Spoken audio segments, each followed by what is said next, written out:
Hello friends, मैं हूं विवेक राज और स्वागत है इस मेरे अपनी यूट्यूब चैनल केमिस्ट्री बाय विवेक सर पे। तो आज की इस वीडियो में हम सॉल्व करेंगे class 12 NCERT book chapter second solution के इंटेक्स क्वेश्चन 2.9 को। तो देखते हैं हमारा इंटेक्स क्वेश्चन 2.9 क्या कहता है। Vapour pressure of pure water at 298 kelvin is 23.8 mmHg.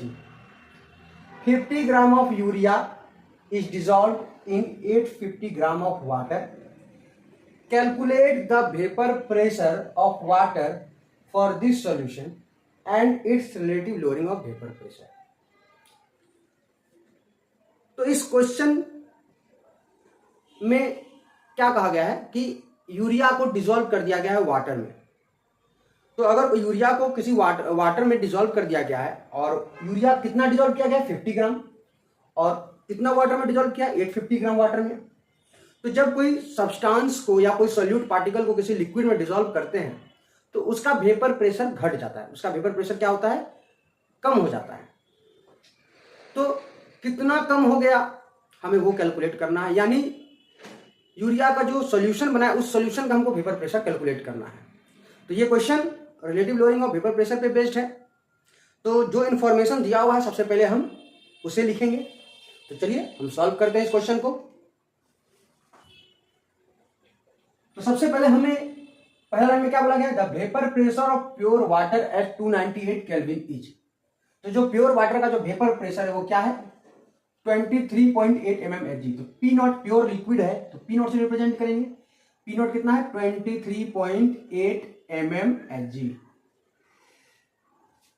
50 gram of urea is dissolve in 850 gram of water. तो देखिए यहां पर यूरिया सॉल्यूट होगा तो सॉल्यूट को हम ए मान के चलते हैं। तो वेट ऑफ सॉल्यूट जो होगा वो 50 ग्राम है और वेट ऑफ सॉल्वेंट जो है यानी वाटर है उसका वेट कितना है 850 ग्राम। अब हमें क्या करना है, हमें फाइंड क्या करना है, हमें फाइंड करना है सॉल्यूशन का वेपर प्रेशर। जो यूरिया मिलाने पर 50 ग्राम जब यूरिया इस 850 ग्राम पानी में मिलाएं तो जो सॉल्यूशन बना उसका वेपर प्रेशर क्या होगा, यानी वेपर प्रेशर ऑफ सॉल्यूशन हमको कैलकुलेट करना है और बाद में हमको relative lowering of vapour pressure calculate करना है। तो सबसे पहले हम अप्लाई करेंगे relative lowering of vapour pressure का फॉर्मूला। तो फॉर्मूला क्या है, P naught minus P S by P naught equal to mole fraction of solute. यही है relative lowering of vapour pressure equal to mole fraction of solute. तो mole fraction of solute क्या होगा, तो जो मोल फ्रैक्शन ऑफ सोल्यूट या x से लिख सकते हैं इसको, और एक्स से हम क्या लिख सकते हैं, चलिए इस स्टेप को हम आगे करते हैं। तो P naught minus P S by P naught. तो मोल फ्रैक्शन ऑफ सोल्यूट क्या है Na by Na plus Nb। अब हमें नंबर ऑफ मोल फाइंड करना होगा सॉल्यूट का और सॉल्वेंट का। तो चलिए इसको हम साइड में फाइंड करते हैं। Number of mole of solute क्या होगा और सॉल्वेंट क्या होगा। तो Na बराबर क्या होगा हमारा, तो Na क्या वेट क्या है, नंबर ऑफ मोल क्या होता है वेट बाय मोलर मास। तो Na का वेट क्या होगा, तो Na का जो वेट है वो है 50 ग्राम और यूरिया का जो मोलर मास होता है वो कितना होता है 60 होता है। अगर आप इसको डिवाइड करते हैं 50 को 60 से अप्रोक्सीमेट 0.83 आएगा। अब सॉल्वेंट का नंबर ऑफ मोल कैलकुलेट करते हैं 850। सॉल्वेंट का वेट कितना है 850 और इसका मोलिकुलर मास कितना है सॉल्वेंट का 18। तो जब 850 को 18 से डिवाइड करेंगे तो अगर हम इसको कैलकुलेट करें तो कितना आएगा 47.2 अप्रोक्स। तो हमने यहाँ दोनों का नंबर ऑफ मोल कैलकुलेट कर लिया है। अब क्या करेंगे, अब नंबर ऑफ मोल को हम रखेंगे इस पे। तो पी नॉट दिया गया है, वैल्यू रखते हैं हम।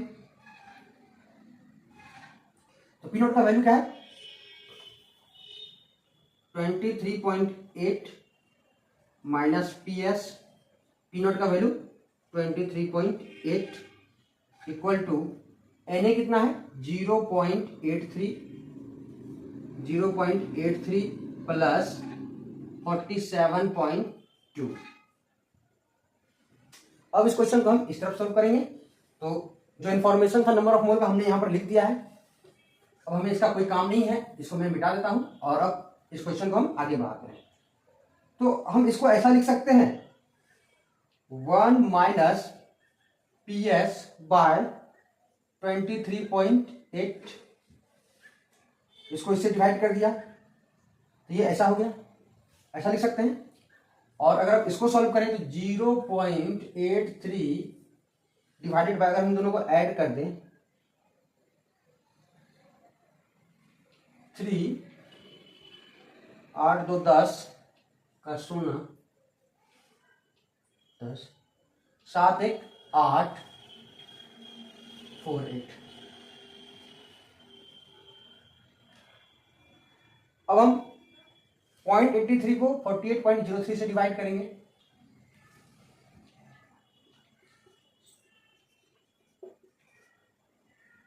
एट इक्वल टू, तो डिवाइड करने पर कितना आ रहा है। तो चलिए हम तरीका बताते हैं कि कैसे आप अगर इतने बड़े डिवीजन को देखें तो आप घबरा ना जाइए। तो हम आपको वो तरीका बताते हैं कि कैसे आप इतने कॉम्प्लेक्स डिवीजन को आप आसानी से सॉल्व कैसे कर सकते हैं। तो आप एक्चुअली जब ऐसा डिवीजन देखिएगा इस टाइप का तो आप पैनिक हो जाइएगा, घबरा जाइएगा। तो इसके लिए हम आपको आसान तरीका या आसान उपाय बता रहे हैं कि आप जो है आप आसानी से या कुछ मिनटों में ही आप इसको सॉल्व कर लीजिएगा। तो सबसे पहले इस पॉइंट को आप हटा दीजिए। बचा क्या है यहाँ पर 83 डिवाइडेड बाय 4803। तो आप अगर इसको ऐसा मान सकते हैं 83 को डिवाइड किए हैं 4800 से, ज़्यादा कोई फर्क नहीं पड़ेगा रिजल्ट में। तो 4803 को 4800 मान सकते हैं। तो 83 को हम डिवाइड किससे कर सकते हैं, 83 डिवाइडेड बाय 48 इंटू 100, ऐसा लिख सकते हैं कि नहीं। तो आप 83 को 48 से डिवाइड करोगे और बाद में जो 100 जीरो आएगा उसको आप डिवाइड कर देना फिर से। 100 को या 10 से डिवाइड करना तो आसानी होता है। तो देखिए हम करने जा रहे हैं, देखिए हम कैसे सॉल्व करेंगे। 83 को डिवाइड हम कर रहे हैं, 83 को हम डिवाइड कर रहे हैं 48 से। तो 48 का टेबल अगर हम 2 बार में पढ़े तो अप्रॉक्स 96 आता है। तो एक्चुअली में एक ही बार में होगा। 48 करीब 13 13 में आ गया 5, अब बचा 7 7 में आ गया 3, 35। अगर जीरो करें तो यहाँ पर पॉइंट देना पड़ेगा। अब देखिए पॉइंट अगर हम देते हैं तो ये लगभग अप्रॉक्स 48 50 के आसपास है। तो 50 350 से कितना बार में होगा, अप्रॉक्स 7 बार में होगा। 48 लगभग 50 के आसपास का डिजिट है ना, नंबर है ना। इसको अगर 50 मान के अगर इसको कंपेयर करें 350 को, तो अप्रॉक्स में जो 50 जो है लगभग 350 को 7 बार में डिवाइड करेगा तो इससे कम ही है, तो इसको डिवाइड कर सकता है 7 बार में। तो लगभग जो वैल्यू आएगा 1.7 आएगा और 1.7 को आपको डिवाइड करना है किससे, 100 से। तो जो वैल्यू आएगा वो क्या आएगा, अप्रॉक्स में 1.7 को 100 से डिवाइड कीजिएगा तो जो वैल्यू आएगा वो लगभग आएगा 2 प्लेस आगे चला जाएगा 0.017। तो 0.1 और 7 के बीच में था 1 प्लेस 2 प्लेस, तो हमने 2 प्लेस आगे बढ़ा दिया। तो इसका जो रेशियो है वो कितना आया 0.017। तो हमें इतना काम करना था। अब ये जो हमने कैलकुलेशन किया इसको हटा देते हैं। आई होप ये कैलकुलेशन आप सीख गए होंगे कैसे हमने किया। तो कुछ इतने बड़े बड़े डिवीजन को आप कुछ छोटे छोटे ट्रिक के माध्यम से आप कुछ मिनटों में आप ये या कुछ सेकंडों में आप ये डिवीजन कर सकते हैं। तो चलिए इसको हम मिटा देते हैं और चलते हैं हमारे सॉल्यूशन की तरफ। अब हम क्या करेंगे, ये जो माइनस वाला है पोर्शन है इसको हम एक तरफ कर देते हैं और इसको हम एक तरफ कर देते हैं। तो जो ये इसको उधर भेज देते हैं और इसको इधर कर देते हैं। तो ऐसा हो जाएगा, ये वाला अगर नेगेटिव वाला पार्ट उधर जाएगा तो क्या हो जाएगा पॉजिटिव, और ये वाला पार्ट पॉजिटिव है इधर आएगा क्या हो जाएगा नेगेटिव। तो लगभग जो वैल्यू आएगा वो लगभग ऐसा आएगा PS 23.8 इक्वल टू 1 माइनस 0.017। तो इसको हमने इधर कर दिया और इसको हमने इधर कर दिया तो कुछ आपको ऐसा दिखने को मिलेगा। आप करके देख सकते हैं इसको। अब हम क्या करेंगे, अब हम 1 में अगर हम माइनस करते हैं तो 1 में माइनस करेंगे, अगर हम 1 में माइनस करते हैं तो 1 का वैल्यू ऐसा ले सकते हैं और 0.0 0.17। तो हमको इसको माइनस करना है। तो देखिए इसको 10 में 7 गया 3, 9 में 1 गया 8, 9 में तो 0.983। तो पी एस इक्वल टू हो जाएगा, इसको वैल्यू जो होगा 0.983 इंटू 23.8। तो देखिए 23.8 को आपको किससे मल्टीप्लाई करना होगा, 0.983 से। तो जो पी एस का वैल्यू आएगा वो लगभग आएगा 23.4 mmHg। तो हमें फाइंड करना था सॉल्यूशन का वेपर प्रेशर। तो जो सॉल्यूशन का वेपर प्रेशर है वो हमारा कितना आ गया, 23.4 mmHg। तो अगर हम कंपेयर करें इस पी नॉट से, तो पी नॉट 23.8 है, हमने 50 ग्राम यूरिया ऐड किया, और 50 ग्राम यूरिया ऐड करने पर जो पी एस का वैल्यू है वो कम हो गया। तो 23.8 बड़ा है किससे, 23.4 से। तो सॉल्यूशन का जो वेपर प्रेशर होगा वो प्योर वाटर के वेपर प्रेशर से क्या है, कम है। ये देख सकते हैं ये वैल्यू कम है, थोड़ा सा वैल्यू कम हो गया, थोड़ा सा सोल्यूट मिला तो वैल्यू थोड़ा सा कम हो गया। अब हमें फाइंड करना है, तो हमने जो एक क्वेश्चन पूछा था वो हमने सॉल्व कर दिया। सॉल्यूशन का वेपर प्रेशर, जो वाटर का वेपर प्रेशर क्या होगा उस सॉल्यूशन में, तो 23.4 आ गया। अब हमें फाइंड करना है relative lowering of vapour pressure. तो relative lowering of vapour pressure कैसे फाइंड करेंगे, जरा आइए देखते हैं। तो relative lowering of vapour pressure का फॉर्मूला यही है, RLVP P नॉट माइनस, इसी को हम कर सकते हैं